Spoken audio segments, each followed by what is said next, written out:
Welcome to Anna study centre. இப்போ நம்ம 13 December 2023 அன்றைய செய்தித்தாளை பார்க்க போகிறோம். முதல் நியூஸாக திருத்தங்களுடன் 3 குற்றவியல் சட்ட மசோதாக்கள் அப்படின்னு ஒரு நியூஸ் இருக்கா.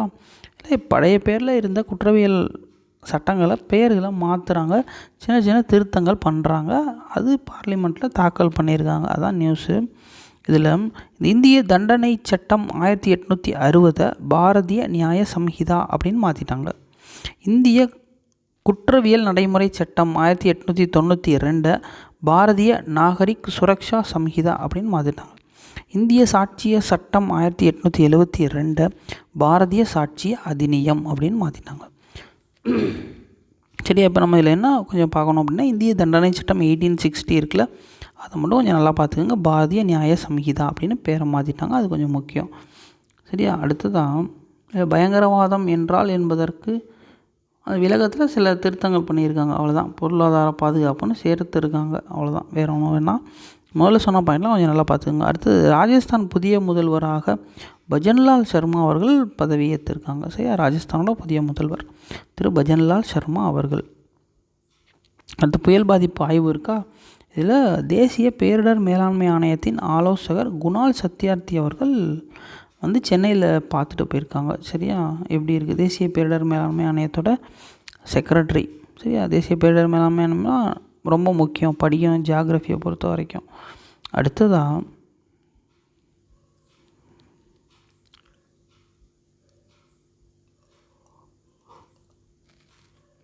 இருக்கா தூத்துக்குடி துப்பாக்கிச்சூடு சம்பவம் பற்றி கொடுத்துருக்காங்களே.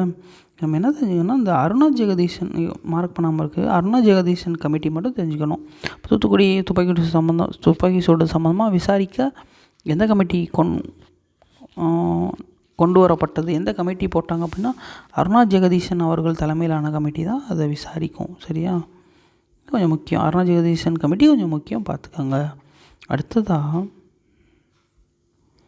இங்கே இருக்கா கேட்பு அப்படின்னா டிமாண்டுன்னு இருக்கா ப்ராக்கெட்டில், பார்த்துக்கோங்க இங்கிலீஷில் டிமாண்டு. அடுத்தது அரங்கல் உறங்கும் காலம் அப்படின்னு இருக்குல்ல, இதில் புலிட்சர் அவார்டு பற்றி கொடுத்துருக்காங்க. மற்ற எதுவும் தேவையில்லை இந்த ஆர்டிக்கிளில்.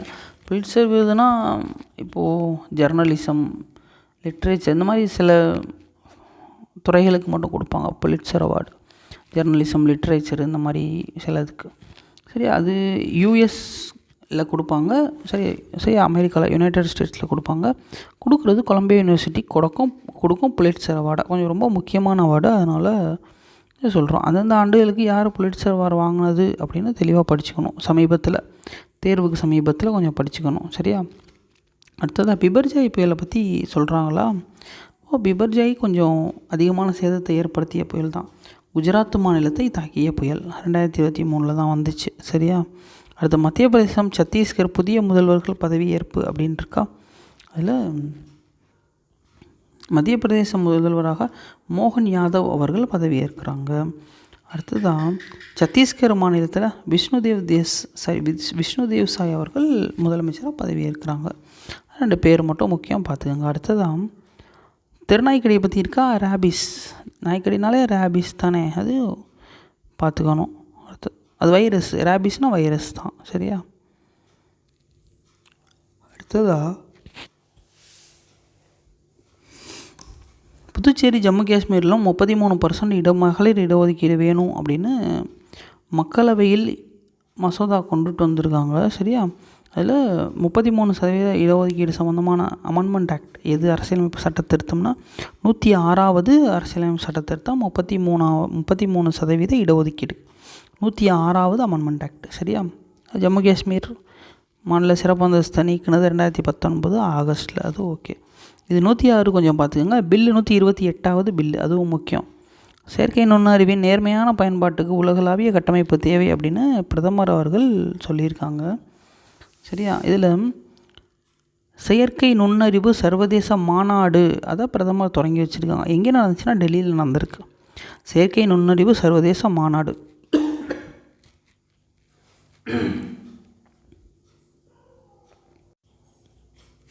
சரியா? டெல்லியில் நடந்திருக்கு. செயற்கை நுண்ணறிவு சர்வதேச மாநாடு டெல்லியில் நடந்திருக்கு. அது கொஞ்சம் பார்த்துக்கோங்க, முக்கியம். அடுத்ததாக குடியரசு தின தலைமை விருந்தினராக ஜோ பைடன் பங்கேற்பு இல்லை அப்படின்ட்டுருக்கா. குவாடு உச்சி மாநாடு பற்றி கொடுத்துருக்காங்களா. இப்போ குவாடு கண்ட்ரிஸ் 4 கண்ட்ரிஸ் மட்டும் தெரிஞ்சுக்கணும். India, Australia, Japan, America. இது 4 தான் குவாட் கண்ட்ரிஸ். சரியா? இந்தியா, ஆஸ்திரேலியா, ஜப்பான், அமெரிக்கா 4 தான் குவாட் கண்ட்ரிஸ். இதோட நோக்கம் என்ன அப்படின்னா, பசிபிக் பெருங்கடல் பகுதியில், இந்திய பெருங்கடல் பகுதி அங்கே அந்த பகுதிகளில் சீனாவின் ஆதிக்கத்தை குறைக்கணும். அதுதான் இதோட நோக்கம். இந்த குவாடு கூட்டமைப்பின் நோக்கம் அதுதான். சரியா? அடுத்ததாக நாடாளுமன்றத்தில் இணையமைச்சர் தகவல் அப்படின்னு இருக்கா. இந்தியாவில் 834 பேருக்கு ஒரு மருத்துவர் இருக்காங்க அப்படின்னு தகவல் சொல்லியிருக்காங்க. சரியா?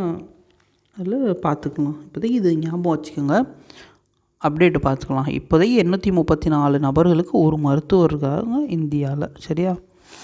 அடுத்ததான் இங்கே தேசிய மாநாட்டு கட்சி இருக்கா. உமர் அப்துல்லா ஃபரூக் அப்துல்லா தேசிய மாநாட்டு கட்சி, அது ஜம்மு காஷ்மீர் மாநிலத்தை சேர்ந்த கட்சி தான். அடுத்து 2040க்குள் இந்திய விண்வெளி வீரரை நிலவுக்கு அனுப்ப திட்டம் அப்படின்னு இஸ்ரோ தலைவர் திரு சோம்நாத் அவர்கள் சொல்லியிருக்காங்க. ஸோ தற்போது இஸ்ரோவோட தலைவர் யாருன்னா திரு சோம்நாத் அவர்கள். சரியா? இங்கே முக்கியம், இது எல்லாமே முக்கியம், ரொம்ப முக்கியம், எழுதிக்கங்க. அடுத்து நிலவின் தென் துருவத்தில் ஆராய்ச்சி மேற்கொள்கிறதுக்காக தான் சந்திரயான் 3. சந்திரயான் 3யோட நோக்கம் என்ன? நிலவின் தென் துருவத்தில் ஆராய்ச்சி செய்கிறதுக்காக. சரியா? அடுத்ததான் ககன்யான் திட்டம்னா என்ன? மனிதர்களை விண்ணுக்கு அனுப்பும் திட்டம் தான் ககன்யான் திட்டம். அதுவும் முக்கியம். அடுத்து இப்போது ஆதித்யா L1 எதுக்கு அனுப்புனாங்க? சூரியனின் புறவெளியை ஆராய்ச்சி பண்ணுறதுக்காக அனுப்புனாங்க.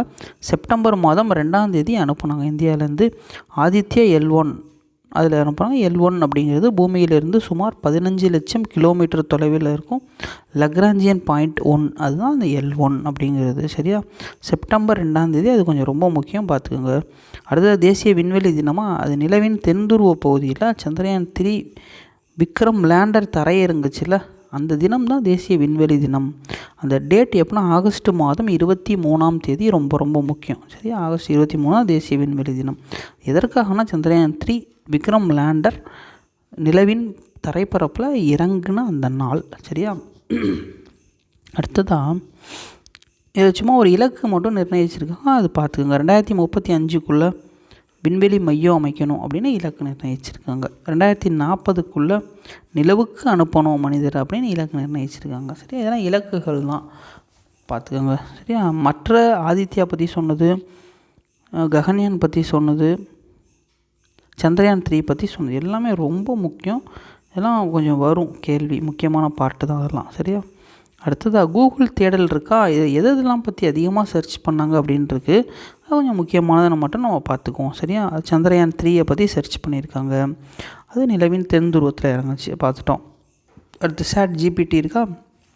ஜிபிடியோட அப்ரிவேஷன் பார்த்துட்டோம், ஜென்ரேட்டிவ் ப்ரீ ட்ரைனிங் ட்ரான்ஸ்ஃபார்மர், அதுவும் பார்த்தாச்சு. சரியா?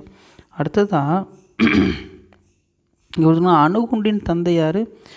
Robert Oppenheimer. அவர் தான் அணுகுண்டின் தந்தை, அமெரிக்க நாட்டை சேர்ந்தவர்.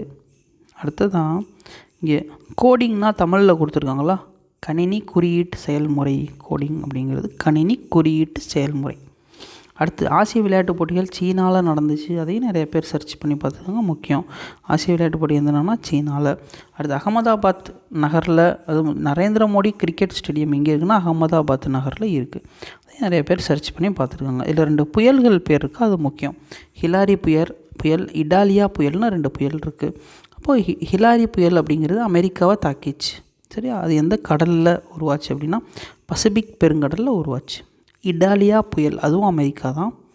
சரியா? இடாலியா புயலும் அமெரிக்கா தான். இதெல்லாம் கொஞ்சம் முக்கியம், பார்த்துக்கோங்க. அது ஏன்னா இது நிறைய சர்ச் பண்ணியிருக்காங்க, அதுக்காக கொஞ்சம் சொல்கிறோம், தேவை தான். அடுத்ததாக இங்கே மார்க் பண்ணியிருக்கோமா எல்லோவில், சேர்வலாறு அணை எங்கே இருக்குன்னா திருநெல்வேலியில் இருக்குது, அது மட்டும் பார்த்துக்கோங்க. ஏன்னா அணைகள்லாம் ரொம்ப முக்கியம். சேர்வலாறு அணை எங்கே இருக்குது? திருநெல்வேலி மாவட்டத்தில் இருக்குது. இப்போ இந்த செய்தித்தாள் வாசிப்பு ஏதோ நிறைவடைந்தது, உங்களுக்குலாம் பயனுள்ளதாக இருக்கும் நம்புகிறேன். நன்றி.